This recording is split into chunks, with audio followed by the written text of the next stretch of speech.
Hi. Hello, how you doing? I am well. How are you? Hello. Introduce yourself, your name, where you're from, and how you feeling today, and how you feeling as a man. Yes. All right. So my name is Malcolm Smith. I'm from Brooklyn, New York. Today I'm feeling um jovial. Jovial? I feel like I'm in a good mood today. Oh. Yes. I mean, I don't want to get too I don't want to say that it's Christmas time, but I'm excited for the season we're in life right now. So yes, I feel good. My knees hurt a little because it's a little cold outside. But aside from that, I'm in a good space. I feel really good. As a man, I never really think about how I feel as a man. I really don't. I don't really. We'll get there. We'll get there. But I would say, as a man today, I feel vulnerable. Ooh. Yeah. We're gonna get into that. Yes. So we're gonna begin with your childhood and your teenage years. How was it like, in your house, in school, and how did it affect your mental health daily? Yeah, I love this. I never talk about my life, so this actually feels very like, Ooh, I love that. very like Eat You Hollywood story. So growing up, born in Brooklyn, Brookdale Hospital. Shout out to Brownsville. Never ran, never will. Mother, father, my brother Andre, who was 6 years older than me, and then it was myself. And we were the 416-4. Like, it was the four of us. We lived in Flatbush. My parents still live in Flatbush. I still live in Flatbush. And yeah, my childhood, I feel like it was kind of split in between two worlds because my elementary school was a couple of blocks from my grandmother's house, which is in like Carroll Gardens, Gowanus, Brooklyn. So like, even though I didn't grow up in the projects, Gowanus projects is where I spent a lot of my time. So I feel like I lived like a very like after school in the projects, in the big park with all the kids, all the buildings. And then when I went home to Flatbush, it was very much in the house. We don't play outside. We don't know people in this neighborhood. So I feel like I grew up a little suburban-esque when I was at home. It's weird. New York City? I know it's crazy, but like when it came to socializing in my neighborhood, like I don't know anybody from Flatbush. Like all of my friends that I have from like when I was a child either lived in Gowanus or lived in Fort Greene, but like I don't know anybody in Flatbush, which is so crazy. But yeah, that was my childhood. Sorry, what was the other part of the question? How did it affect you mentally? How did you go about your day? Were you allowed to express your emotions? Okay. So how it affected me mentally was interesting. Like I said, growing up, projects adjacent, the projects, it was the hood. It was very tough. There was a story that I won't go too deep into because it's a little sad. It's a sad story. But so the big park that we used to play in when I was a kid, is named, I think it's Nicholas Naquan Haywood Jr. Park, if I'm getting that correctly. But the park was named after somebody that lived in my grandmother's building that actually, unfortunately, got shot. Oh, damn. Right. not, oh, damn. This is not funny. All right, I have to pick that up. That's unfortunate. Oh, damn. You just reminded me of Kevin Hart with that interview. He's like, damn. I'm sorry. Wait, that person rest in peace. Yes, I'm gonna pick this up so that I'm not smiling through this. Why are you like this? All right. So yes, the park that we used to play in was named after the boy that was unfortunately shot by the police. And it was like a crazy story when it happened because they were in the staircase playing with like toy guns, but then the police thought they were real guns. So yeah, it was one of those situations. Yes, like if you Google his name, like I'm sure the story will still pop up, unfortunately. So yeah, so with that in mind, violence and real living was never too far removed from my life. But then also I would go home to Flatbush and we would go in the house, ideally lock the door, and then we would not reemerge until, Monday morning, ideally. Did you peek out the window? In my house? Yeah. Oh yes. Well listen, we lived on the 9th floor, so it was always like, what y'all doing down there? Right, hey, cut that out down there. But mental health wise, I feel like I often felt a lot, and I still feel a lot. Like I think I'm very much of an empath in a way. But growing up, a black gay boy in Brooklyn, there was a lot of repression that I think happened, either strategically or not, but just, certain times you walk in the room and it's like, oh, I'm not going to be 100% myself in this space because y'all mean and y'all be bullying people. And y'all be. You said, have ever been bullied? No, heavy on the bully. Oh, yes, which made me turn into a bully. So, well, listen, times was tough. Either you eat or you get ate up. So you start to eat. Yeah, you're like, well, I'm coming for blood too. But not like a real bully. But yeah, I would say on the mental health or on the mental front, I think, yeah, it was a little bit of like a living in two timelines at the same time. But I loved life. I still love life, That's good. I love that. So we're going to get into, fatherhood in terms of, was your father present in your life or did you have a father figure you looked up to at home, at school? Yeah. So my dad was and still very much present. Very blessed to have my dad. I love my daddy. Oh. Shout out to Larry Smith, my guy. But yeah, my dad was very present. I'll be transparent. Physically, sometimes more than emotionally. Like, not that my daddy was the daddy from Good Times, but like if I had to compare any TV dad to my real life dad, I would say like Uncle Phil for appearance. Uncle Phil meets Julius from Everybody Hates Chris, but not all those jobs. Like my dad didn't have like 3 jobs, but he had a job and work was truly his thing. Like he took going to work very seriously. As we were kids, when we would be getting ready for school, he would be very adamant. Like we would be on the sidewalk by 7:20. Oh, that's good. He ain't playing that. Not in the elevator, not putting your shoes on the sidewalk by 7:20. Because he wasn't about to be late for work. No, like, because he had to drop us to school and then go to work. So he's like, oh no, y'all not about to make me late for work. Like, we leaving at 7:20. On the dot. On the dot, yes. You have to have your coat on. Hello, like, daddy, I'm sweating. Like, well, stand there and watch Good Day New York. We about to leave. So yeah, always there physically. Sometimes emotionally, he wasn't the most emotionally present. But I think as we got older, I kind of got why that was the case sometimes. And it's just like my dad is old school. Like my dad is truly a boomer. Like he was born in 54. Ooh, yeah. So like he comes from, I think, 7 siblings. He's 8. Yeah. So 7 siblings. And it's like, I love you. I care about you in the way that I love you. Oh my God. As a line from Everybody Hates Chris. And Chris is like, the way my dad showed that he loves us was by coming home every night.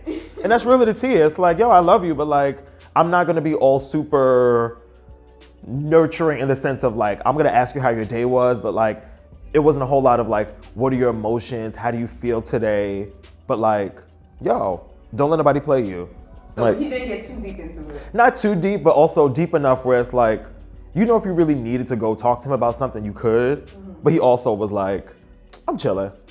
I'm watching TV. I'm watching football. It's Sunday. Like heavy on it, it's Sunday. Heavy on it, I'm chilling. So, but yeah, but no, my dad is great. He still is great. If I called him right now and be like, can you send me $100? Oh, he gonna send it? He might not. No, he gonna ask a lot of questions. Because you're an adult. He will be like, now, what you need this money for?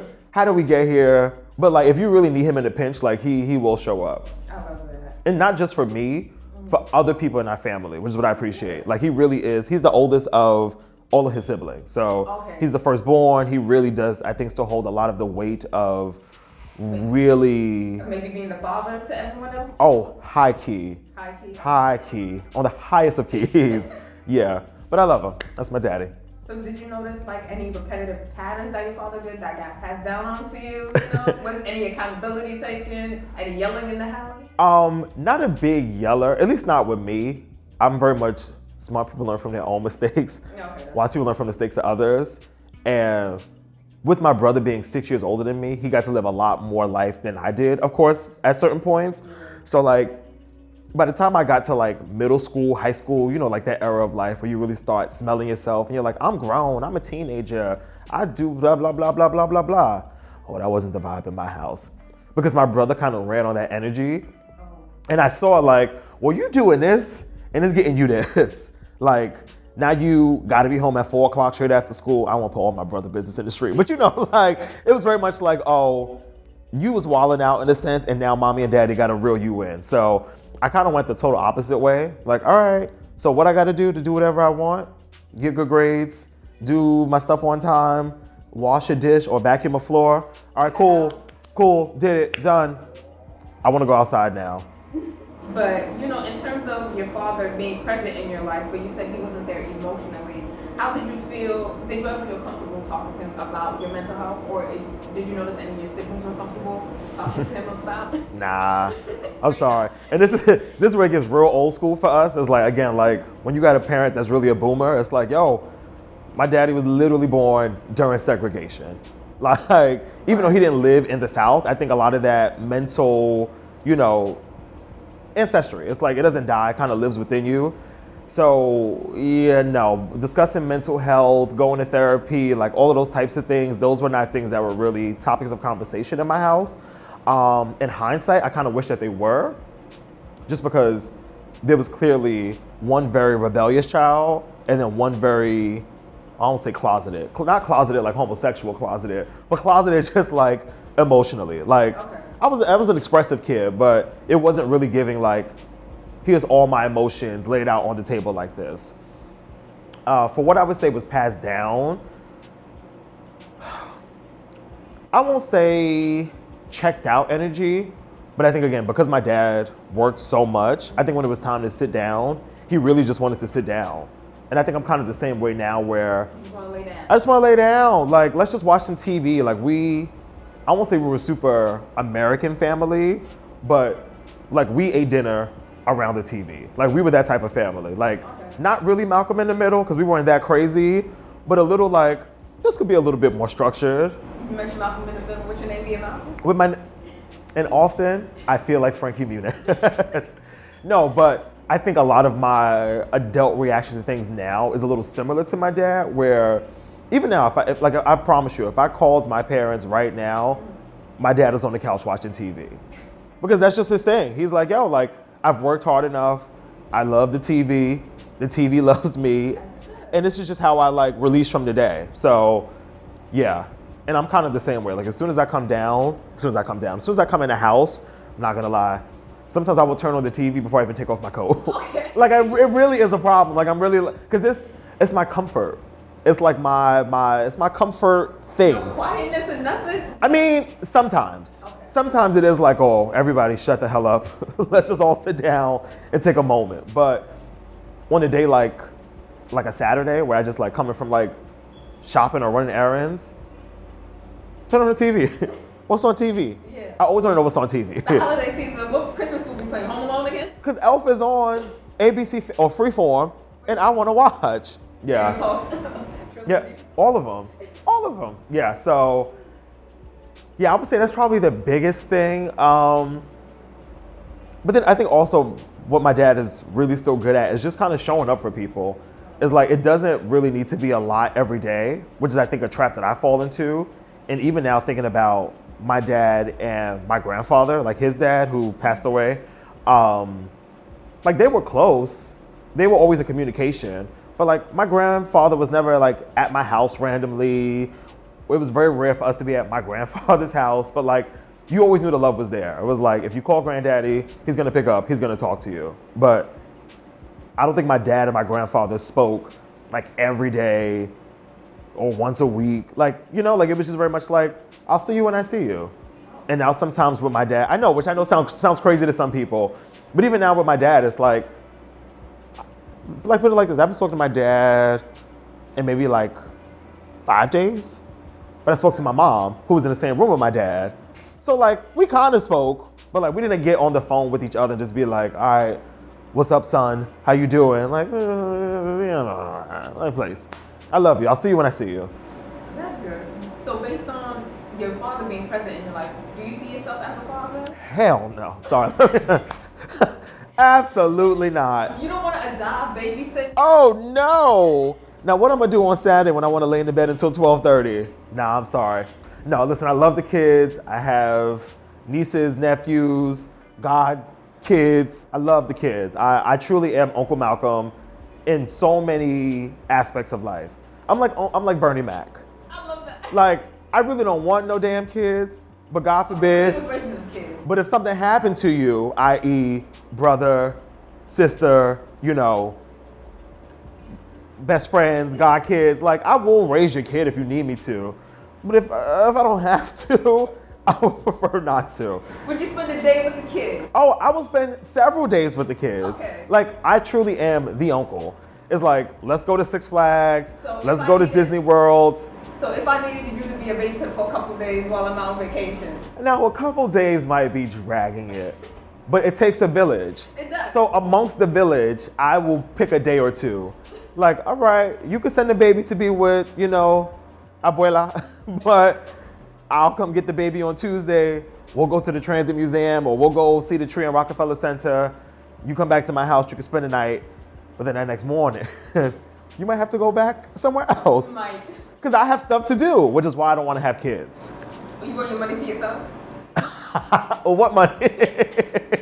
What money? And that's the other problem. I think also it's like I feel a little bit like Oprah in a sense, where Oprah's like, she said she never had kids because she never got kids and she never got married because she knew like I don't have the time to really dedicate my life to your life the way you would really need me to dedicate my life to your life. So you think it's your field that may have an effect on it too? You said my fear? No, your fields.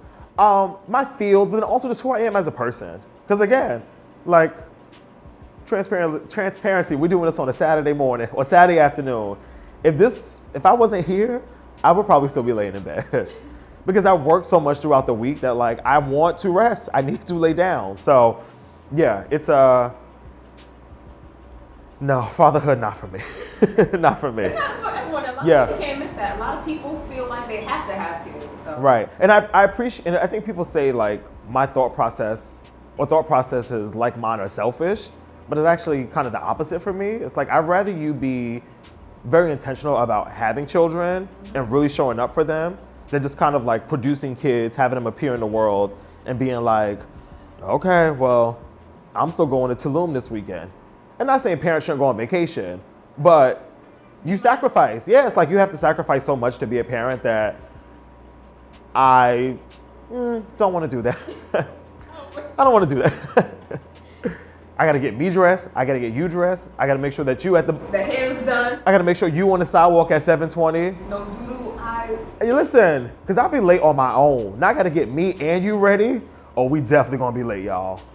So, shout out to all of the good parents. We thank you for contributing to society. We thank you. Now to get into adulthood, what were some habits that you've done that hurt people as like a trauma response, Just jumping right into it. Yeah. Wait, sorry, say this question one more time. Sorry. What are some habits you picked up like as you grew up entering adulthood that, affected your loved ones? Did you hurt somebody you love, even if it's a close friend, ex-partner? Yeah. Is there a core memory that stuck out to you too? I would say, probably two things. I think the first thing is naturally always feeling like my 8-year-old self. I definitely play way too much. Like, I've gotten better as I've gotten older, but sometimes I'm like, the joke is done. And I'll be like, no, but one more jab. But also I think that's like a black thing. It's a Brooklyn thing. It's a gay thing. It's like, we read each other for fun. Like the dozens is like, we like to kind of go in on each other as people. But people are not always into that. So, that is something where I've been trying to be more like, all right, let me not. One less comment is where I'm starting to live my life now. Like, don't do too much in people's emotions. But I would say on the front of maybe like hurting people is that I am really good about disconnecting. So like I'm a natural disconnector. Like, So silent treatment?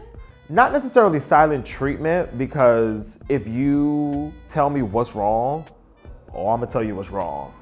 And speaking of what's wrong, if you tell me what's wrong, I'll be like, oh, let's have the conversation. But especially being a tourist, I don't have a whole lot of back and forth conversation in me. So if I already say like, if you do A and then B is the outcome, when my reaction is C, don't be confused about why I feel the way I feel. Because it's like, well, you knew that this was gonna somehow get us to this point. So yeah, I wouldn't say silent treatment, but I'm very good about falling back and letting things breathe or giving people space. Because also I want my space. Like You need space to breathe. I need my space, not Facebook. Sorry. No, but I truly, yeah, just give me a moment. That's really it. And it's like, I still love you, I still care about you, but like what you did on Saturday did piss me off. Will I maybe still be a little salty until next Saturday? Perhaps. And you just have to eat that. But by Sunday, I'm good. So do you forgive and don't forget? I don't believe in forgive and forget. I don't. I believe in forgive and maybe let's move on. Okay. But I can't forget because depending on what was done, and again, it could be something, and I feel like this for both people. It's like, if I did something to you, I don't expect you to forgive and forget because it's like you can't forget if I really hurt you in a way. Just keep going. If I really hurt you in a way that really wounded you. Like, you know, like I think when people think about fights and arguments, I think people always think about like the physical, but like verbal hurts. Oh, like there's things you can say to people that will really cut way deeper than you actually cutting somebody deep. So like, I'm much more likely to get over something that was physical than like you really taking it there like emotionally, if that makes sense. Okay. Yeah. So because you say you're always in your 8-year-old mindset, Most days. Sometimes I like to be 12. do you feel like you're in survival mode most of the time? Yes. Yeah. Is that your coping mechanism? I do. And I wouldn't necessarily say survivor mode, but it's definitely like very much steadfast. It's always like, okay, but what's next? So I don't really feel like I'm in like a survival state, because I think honestly all of us are kind of living in a survival state, especially in these days and times. You know, being in America, being a black person, don't exist in any other, you know, what's it called? Minority. Like, don't be queer, don't be like anything else that might have you being in a place of being more oppressed. But yeah, it's rough out here right now. Groceries are high. Spirits are low. Yeah, no. Bills is high. Bills is high. And morale is low. So I think everybody's kind of like in a state of not survival mode, but Doing what? these are survival times. Yeah. Yeah. So what have you struggled with in the past that you are still struggling with today? Like, what challenges are you facing? How are you coping with that as well? I think I could be a little bit more.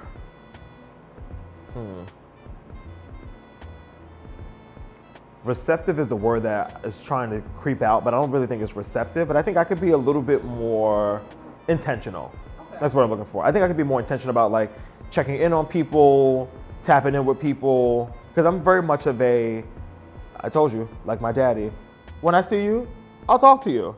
Like we might get on the phone, 10, 15 minutes, chop it up. But like for me to really sit and have a real like deep conversation, I do want to be in the same room with you. Just because, like, when we're locked in, and we could sit and I could talk for hours. But on the phone, on FaceTime, I'm like, okay. The phone getting hot, you gotta go. My phone getting hot. The show been on pause for 40 minutes. I'm about to forget what's happening with Brie Vanderkamp on Desperate Housewives. I need to focus. So, yeah, I think, and I'm trying to get better at it, but just checking on people. Like, it doesn't have to be a whole big drawn out thing. Hey, thinking of you, hope you're good. I am not doing really well in this current state of like meme and reel culture. And I feel like that's how people keep in touch now. Oh, to send? To send a reel. Be like, hey, I thought of you when I saw this, here you go. Right, but people don't even say that anymore. People just send you the reel. So now I go on Instagram and I got reels from 8 different people. And I'm like, well, now I feel like I have homework to do. Because now I gotta watch the reel. Low-key, you want me to respond to the reel. Like, You want me to react? you want me to react? Yeah. Some people sending 5-minute reels. Like, well, this went from reels. Opinion on this? This went from reels to IGTV. Like, I don't have this kind of time right now. So, yeah. But I would definitely say checking in. Checking in I think, is where I am trying to exist more in my current stage of life. Okay, so where's your headspace right now? Just in general? Yeah, in general, how you coping with that? Especially, it's the holiday season and everything eating up your money. Yeah, I will say everything is eating up my money. This is real. I would say my anxiety has been pretty bad around this time of year. My anxiety is always bad. Let's be clear. But I feel like my anxiety gets worse around this time of year. And I think as I have gotten older, it's been more and more difficult because I think when you're younger, things are less out of your control, but things feel more fluid. So it's like you don't really have to be intentional about seeing your aunts, seeing your uncles, seeing your cousins. It's just like you're gonna see them. Like I might not have seen you since the cookout in July, but as a kid, you know, like, oh, I'm gonna see you on Thanksgiving, I'm gonna see you on Christmas. Like you don't really have to do the work to maintain the relationships because you're obviously a child.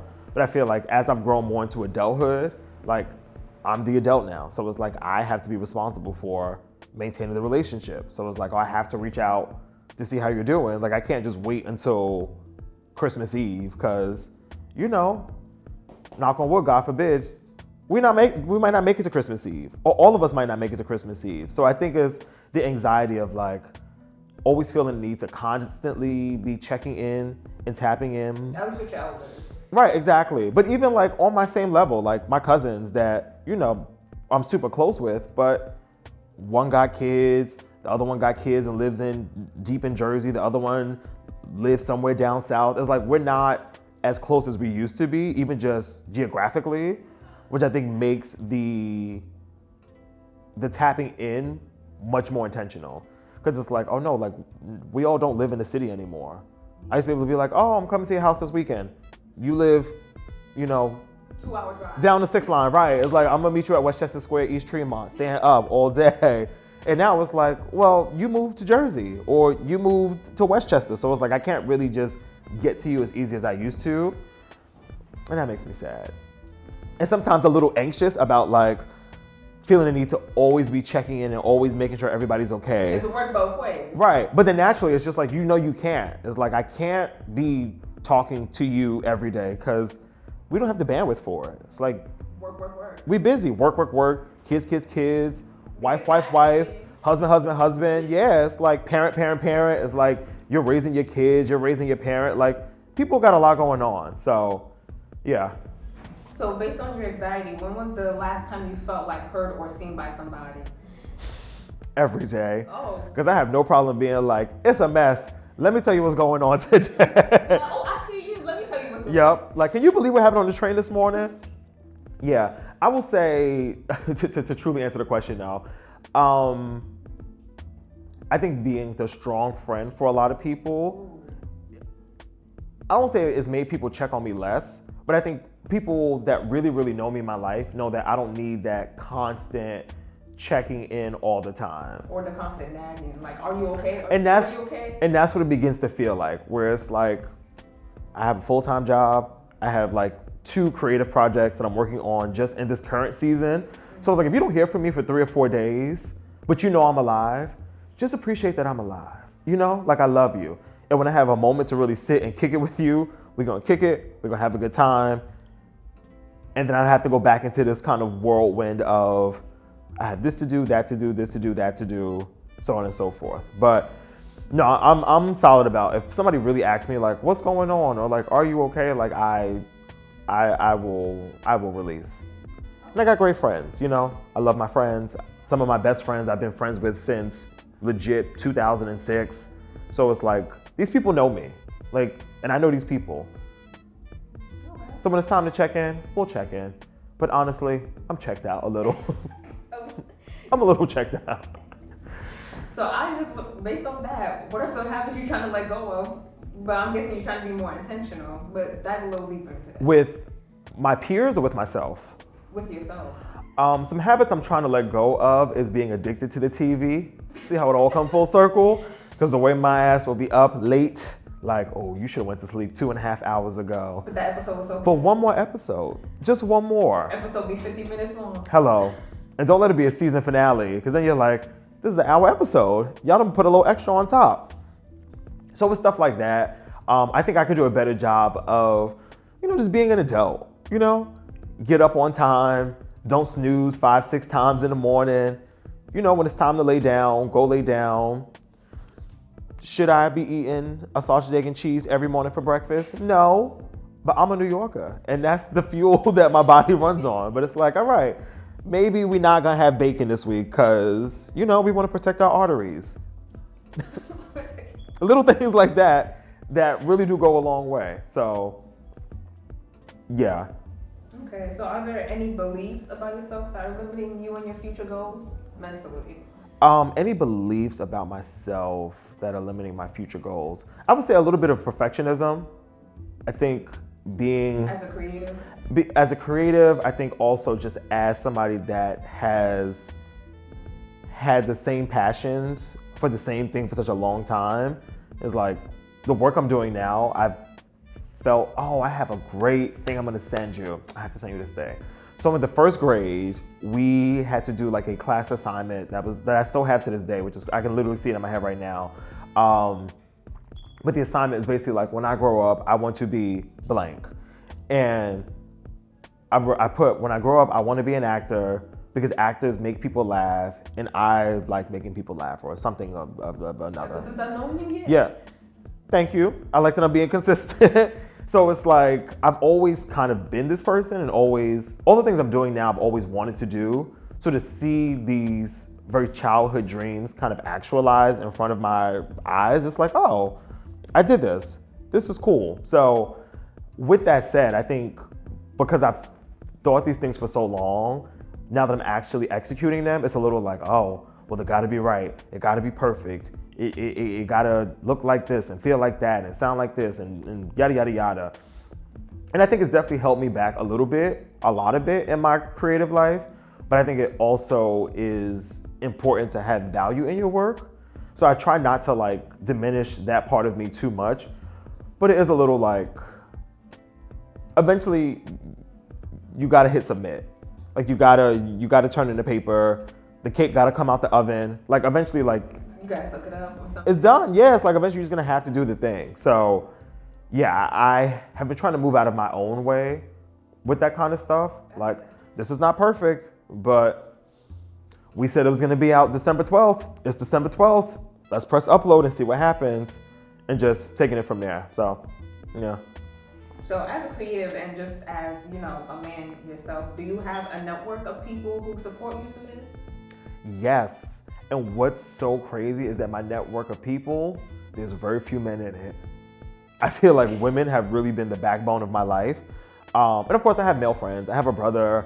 Shout out to Devon. You know Devon. It's like, I have plenty of male friends, but Devon is like definitely a later in life friend. Like, love him dearly. But like when I really think back to like, like that initial, like my core group of friends from like middle school, high school, like it's always been women. Like girls have kind of been heavy in my circle. But yeah, sorry. What was the question? Where was I going with this? A network of people to support. Network of people, yes. And yeah, that's my people. It's like my best friends, like Asha, Sydney, Kenya, who I think you know. Do the people know? Do these people know? Oh, right. Because I'm not really talking to you. I'm talking to them. Well, anyway, a lot of friends that really, keep me grounded, keep me sane. And yeah, it's very much that same check-in thing. It's like, I don't talk to these people every day, sometimes once a week, sometimes on a season of life, maybe once a month, if we're really being honest. But any one of them knows, like, bring, you call me, what happened? All right, I'm there. What are you doing on Saturday? You getting married? I got questions, but I'll be there. We having a baby? Great. What's the due date? I'll be there. So yeah, I love my crew. That's my network. So do you feel like you could talk to them about anything? Sometimes too much. Oh, too much? Oh, yes. Oh, yeah. I think when I look at my social circle, I think of the show girlfriends. And even though we are not that toxic of friends to each other, it's the idea of like, if we're really having a conversation, it's very candid. It's candid to the point where it almost might be problematic. Like if you snipped what we talked about in our most intimate moments, people on the internet would be like, oh, you can't say that. And it's like, we can't say that, but this is how we feel right now. So yeah, we're very transparent with each other. I won't say there's no secrets, because of course you should always keep something to the chest for yourself. But yeah, when we talk, sometimes things get very graphic, sometimes too graphic. Oh. Where it's like, he put what and where? I don't need to know all that. I don't need to know the in and outs of your Saturday night with Jerome. Like, it's a little too personal. But that's how we talk to each other. Yeah, we're very straight. We shoot from the chest. Because we're from Brooklyn. And we're from New York, and we can't help it. We talk straight. But Straightforward. Straightforward. Just like that. Okay, so you as a black queer man, how... I'm sorry. Yes. You as a black queer man, how do you feel when someone tells you to man up?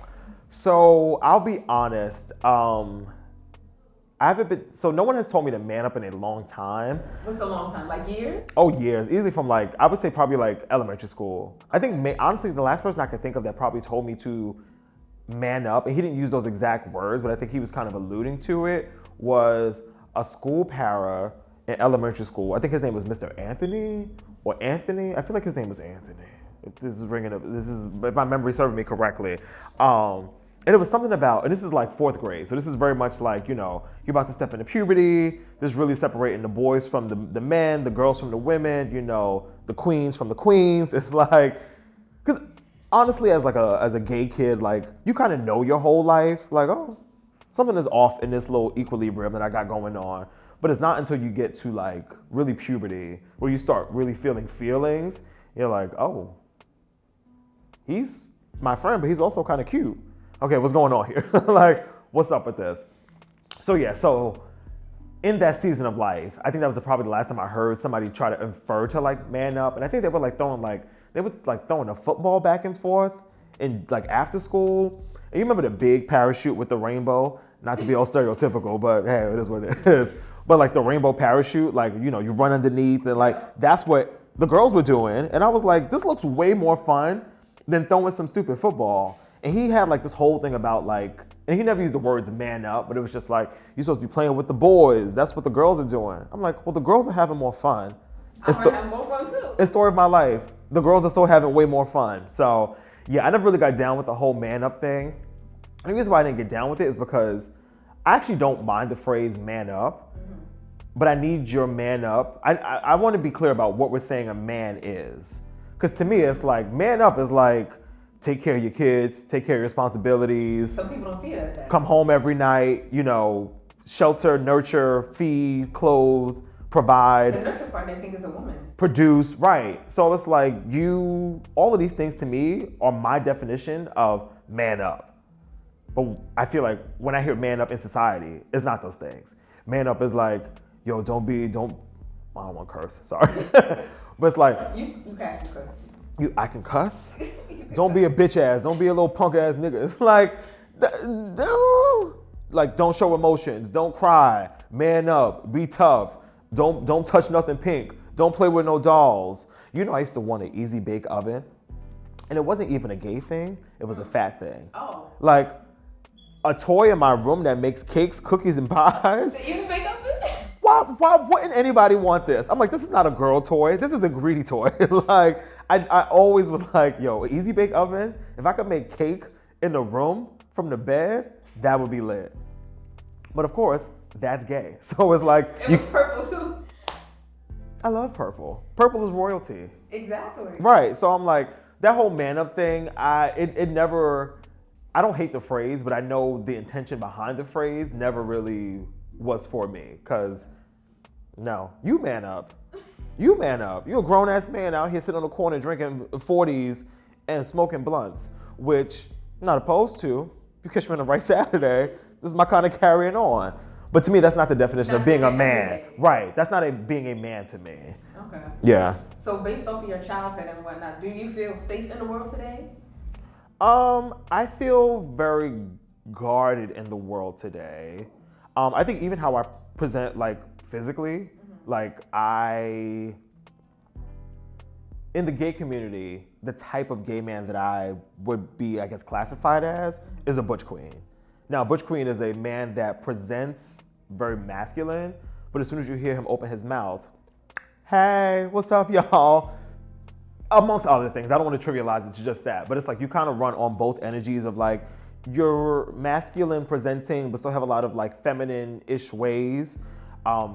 So with that, I feel like I have avoided a lot of the trauma that a lot of other gay men have experienced in their lives, just because I don't present as feminine as other gay men. But yeah, no, there have been times where it's a little like, okay, this is clearly, there's a reaction happening with this person because of my sexuality. Now, either I engage with it or I tap out from it. Let me tell you a personal story. Oh. So one time I was in Miami with a bunch of what? Women. The only man on the trip, but I love the girls. The girls are having fun. We out to Miami for Shanae's birthday. It's up. We having a good time. And this is not funny. Maybe this is my nervous laughter. Cackling. But now I'm cackling. No, so this man, we were walking down the street. I think we were on Ocean Avenue, if I'm not mistaken. And the man called me the F word that rhymes with maggot. Oh. Yeah. Yeah, it's not so funny now, is it? No. So he called me, the F word. And it caught me so off guard because I had never been called that in real life before. Like, of course, like as a kid, people say it because it's people's word for just like, that's stupid or that's annoying or he's annoying. But I think this man was really going like real like homophobic slur. Like, you are the word. And it kind of caught me off guard at first. Now, mind you, I'm in Miami. I low-key been like drinking for most of the morning. I'm having a good time. We split an edible at breakfast. It's a lot of TMI. But I just want to paint the picture that I'm really like, this is the last day in Miami. I'm like, I'm feeling my vibe. Like, I'm chilling. So when he called me that, like, it was one of those moments like you turn around and it's just like, do I engage or do I just like, whatever, chuck it up to the game? And I chucked it up to the game. And I think a lot of other people, especially a lot of other men, especially straight men, I think to have somebody, quote unquote, like, and I think that's the other thing, was that me being with a group of women, I think made me be more of a target. Because it's like, well, who's this guy with all of these girls in Miami? And there's not another guy near them. Right, exactly. So now I look like Pimp Daddy-O, me and my 5 broads walking down the street, and it's like, not the case. But yeah, I think a lot of other people in that scenario would feel the need to be like, you're not gonna G-check me, I'll F you up, da-da-da-da. And I was just like, you know what, sir? Enjoy your raggedy life. Because clearly what I see that you don't even see for your own life is that you're seeing somebody that is free, that is expressive, that is having a good time. And there's something that has happened in your life that either you don't think you're allowed to do this, or you have lived life in this capacity and somebody scolded you for it. Mm-hmm. One or the other. Now, which one is it? I don't know, random man on Ocean Avenue. But you know what? Have a nice life. It's like, I can't get that riled up about somebody that A, I don't know, and B, I will never see again. It's like, in another state. We're in Miami. It's like, I'm not gonna see you ever again. So like, yeah, so I got so lost in my story. What was the question? Did you feel safe in the world? Oh, so I feel safe. I feel safe because I think I walk around with my own natural bubble of like, don't touch me, don't F with me, don't mess with me. Did you know how to protect yourself? I think I know how to protect myself. I think also growing up in a city like New York is like if you are really from the town, like, you know how to really bully you. Knuckle up, guard your grill, keep your head on a swivel. And it's like I don't believe in walking around with the energy of like, I'm prepared to fight, but it's like, don't push me. Mm-hmm. It's like, if you really want to get it shaken on this train, we can, but I don't want to because I'm a Taurus. And when I start going red, I'm gonna go red. You mind your business for the most part. I mind my business. It's very don't start none, won't be none. But if you start it, I'll meet you there to finish it. Now that don't mean I will finish it, because you still might kick my ass, but I'm gonna put up a good fight. That's what's most important. I'm gonna put up a good fight, if nothing else. Yeah. So do you feel social media also plays a role into it? Good or bad? Yes and no. I mean, I think social media plays, unfortunately, it is now a part of everybody's everyday life. And being a little bit of an older millennial, I remember the days where like I could go outside and the internet was not in my pocket. Right. Like I really remember life before the internet, or life before social media, I should say. Took over. Right. So yes, I think it plays a huge part. I think we're living in this timeline now of people doing a lot of comparisons, And I think before, the big comparisons for especially like people in my age group were only people on TV. It was like the only people you really compared yourself to were like people you knew in your real life, and then people that you knew like, you know, from school, or, you know, that you went to camp with or went to church with. But I think now that we have so much access to everybody's lives, I think it has really diminished a lot of people's mental health, because I think people are constantly living in a state of what I have, or what you have and what I don't have. And it's like,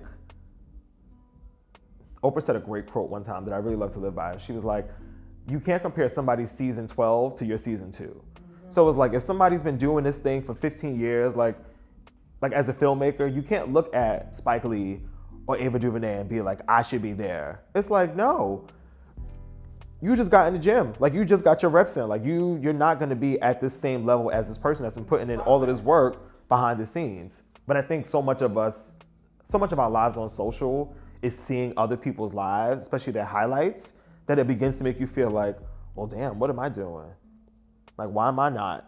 How can I get? Social media is almost a front, more or less, now. It's definitely a front. I would say post-COVID, I think it's changed a lot. I think leading up to 2020, it definitely gave more like highlight reel, look at my life, it's so fun, it's so pretty. Especially when the story thing was added. Right.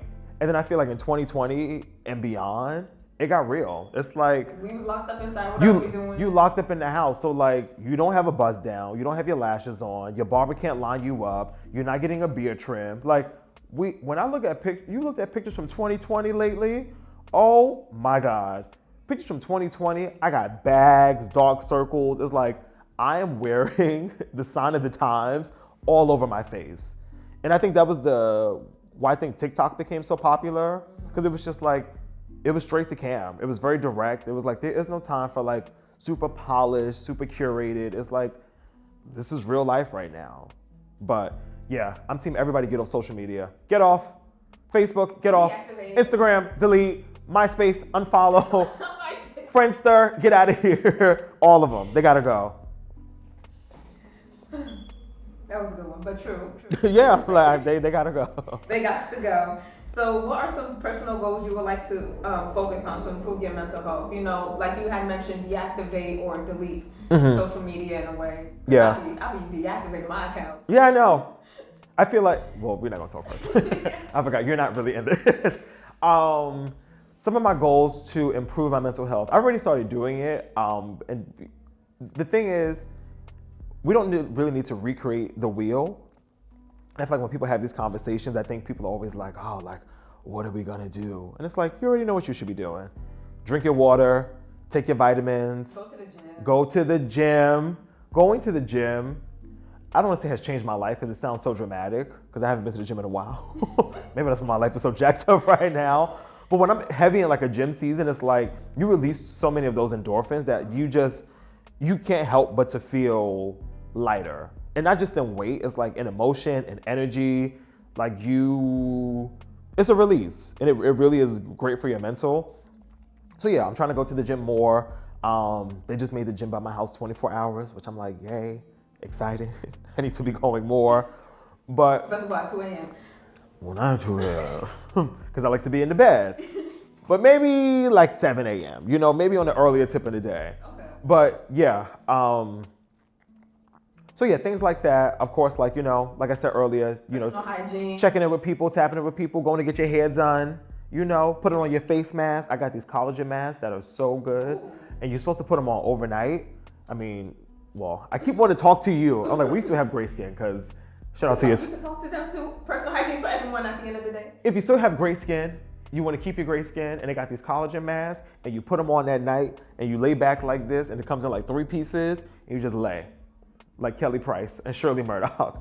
As we lay, we do our collagen mask, and you wake up in the morning looking like a porcelain doll. So yeah, do your skincare routines, personal hygiene. Maybe go to therapy. Go to therapy. And listen, whatever your therapy is, therapy could be sitting on an actual therapist's couch.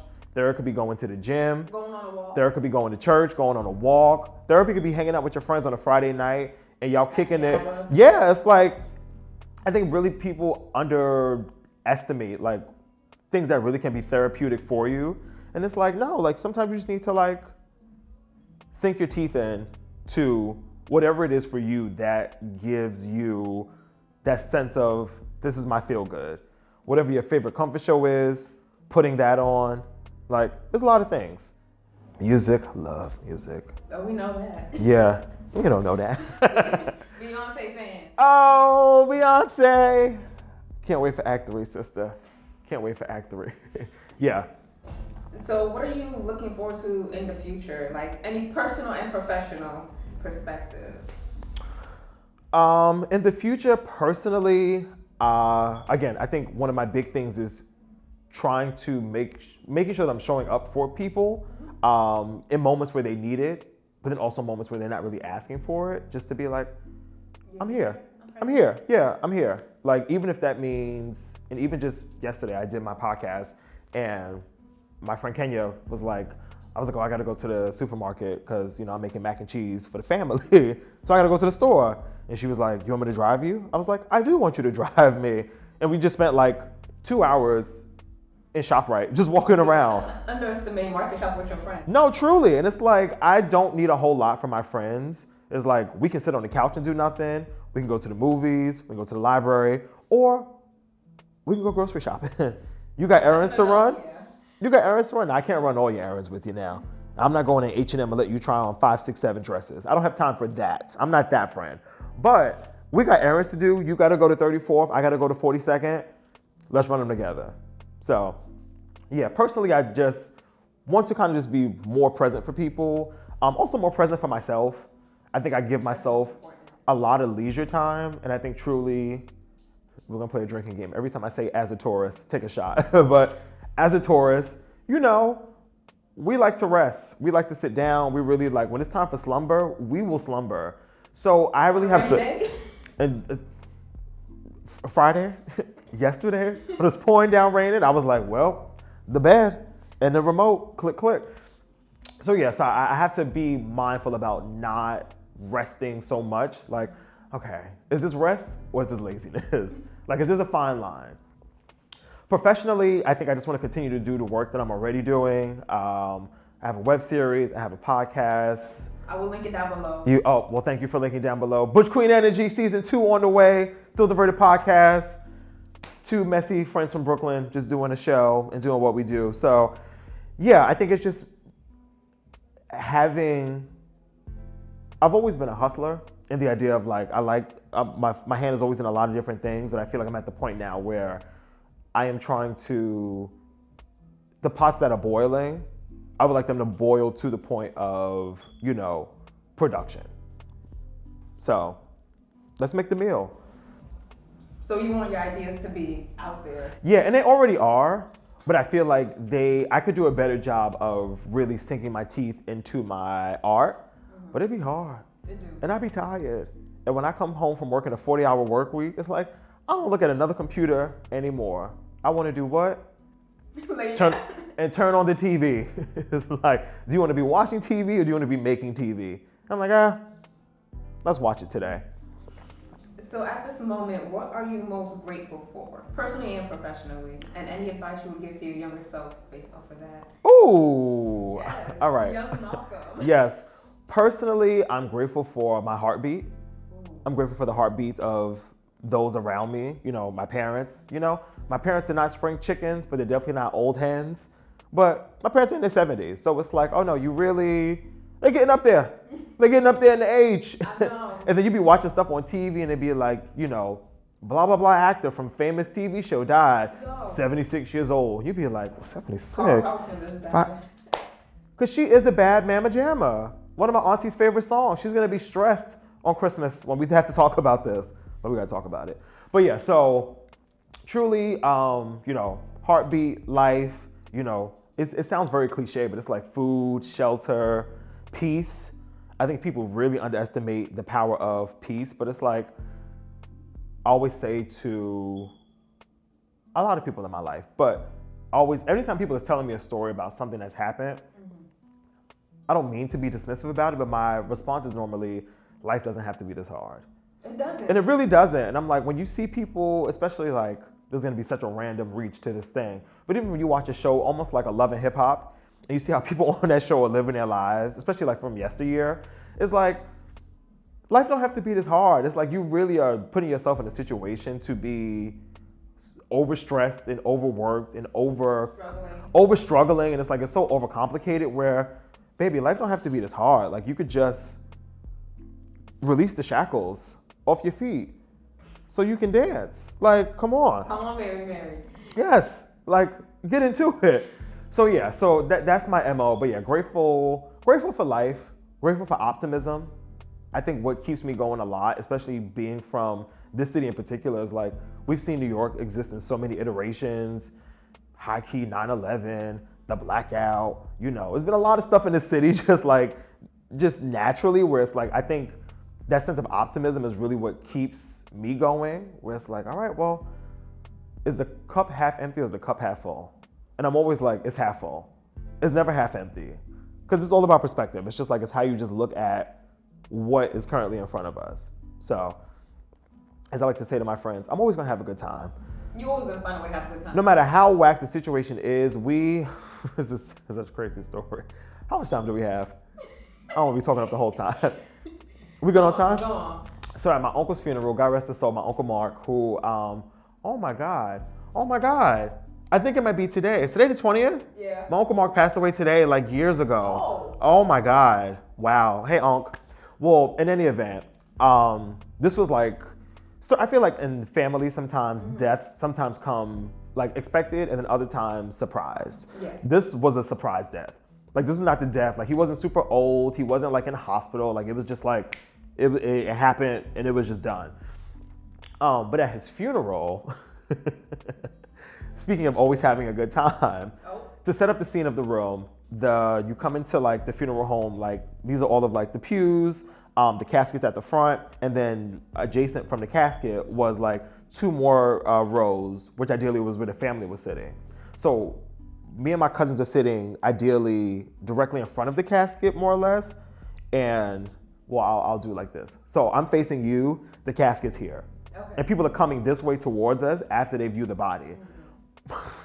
And it's funny how you know like people's spirits be in the room with you. And my uncle was such a jokester, like such a prankster, or at least enjoyed a good laugh. There was a bump in the carpet, literally right in front of the casket. So as people would be coming up to the casket, they would come up, have their moment with him. And then as they would walk away, they would trip on this bump in the carpet. And we could not stop laughing at it, but it's just like, we're always gonna have a good time. That's the thing. Like, that's really the energy of my family. Like, no matter how much in crisis we are, it's like, yo, there's gonna be a giggle. Like, we are not gonna laugh. Like, we are just laughy people. So, where was I going with this story? I don't even remember. But most grateful for, and again, to bring it all full circle, jovial. It's like we're always, even if things are bad, things could always be worse. So we're gonna appreciate the good. Like we're gonna find a way to kind of laugh through the pain.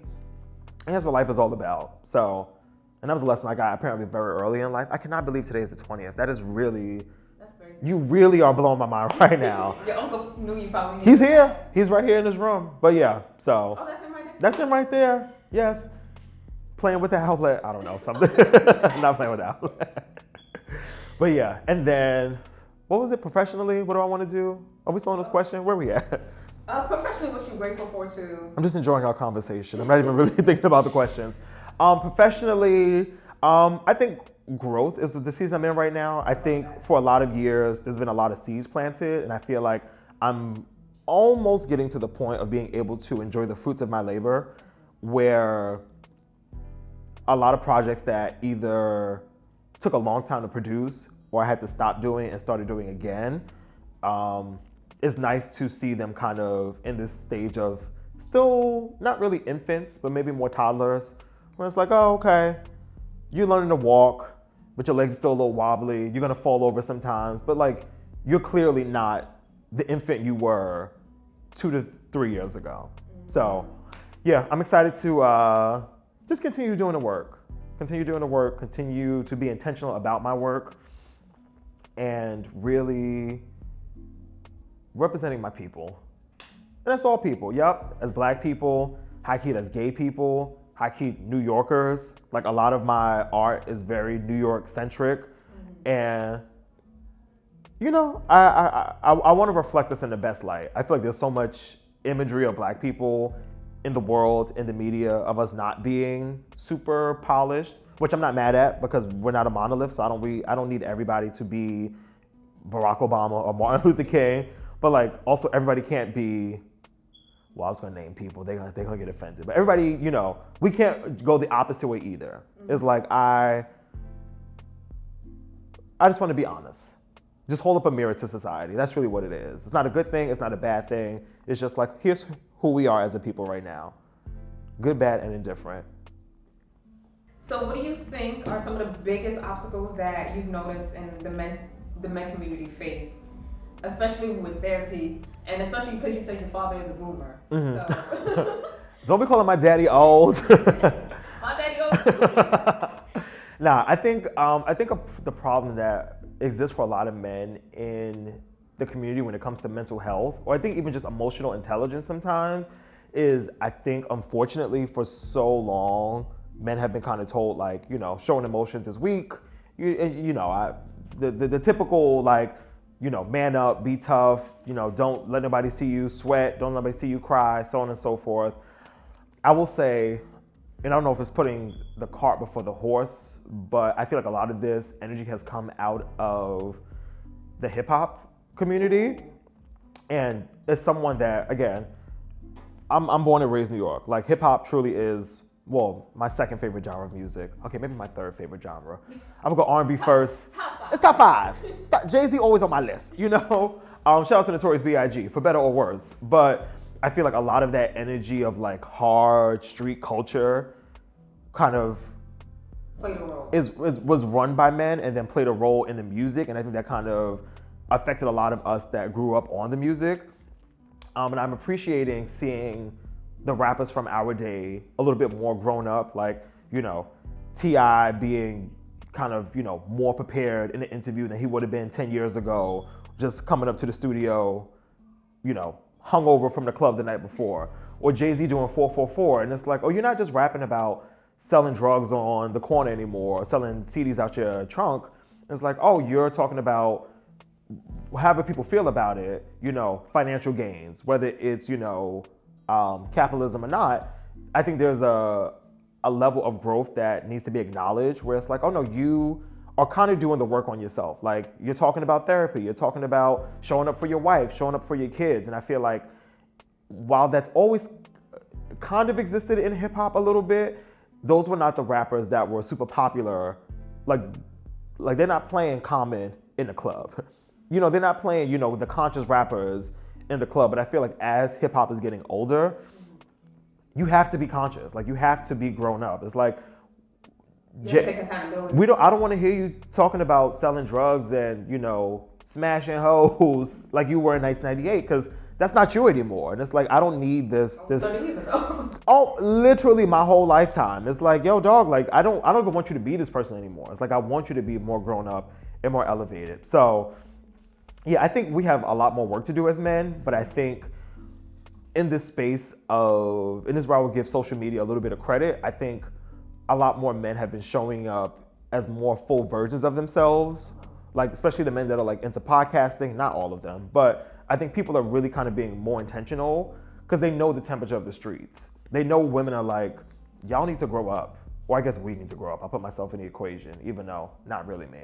But as a man, it's like, what's going on, y'all? Like, what are we doing? So, yeah.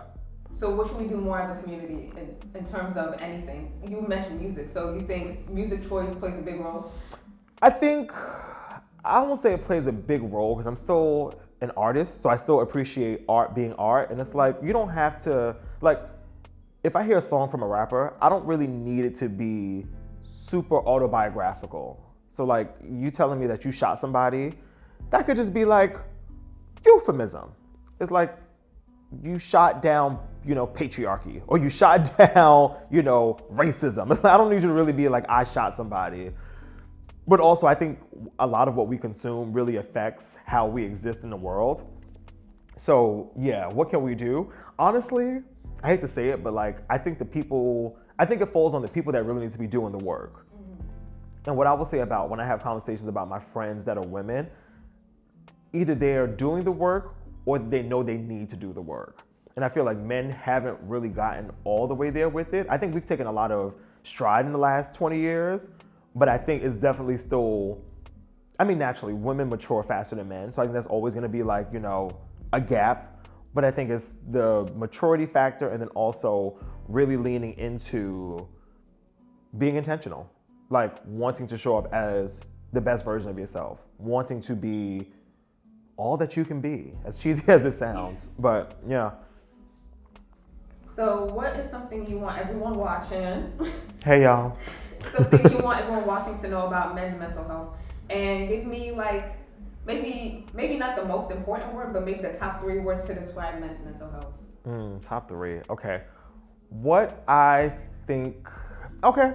I would say what should be kept in mind about men's mental health is, especially black men's mental health, is that there's a lot of weight that lives on our shoulders.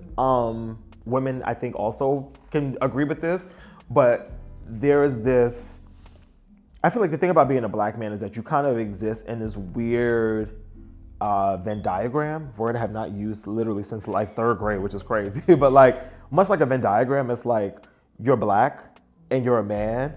So when you get to that same column, like in the middle, it's like there's some overlap. So there's a lot of existence that has, I won't say repressed.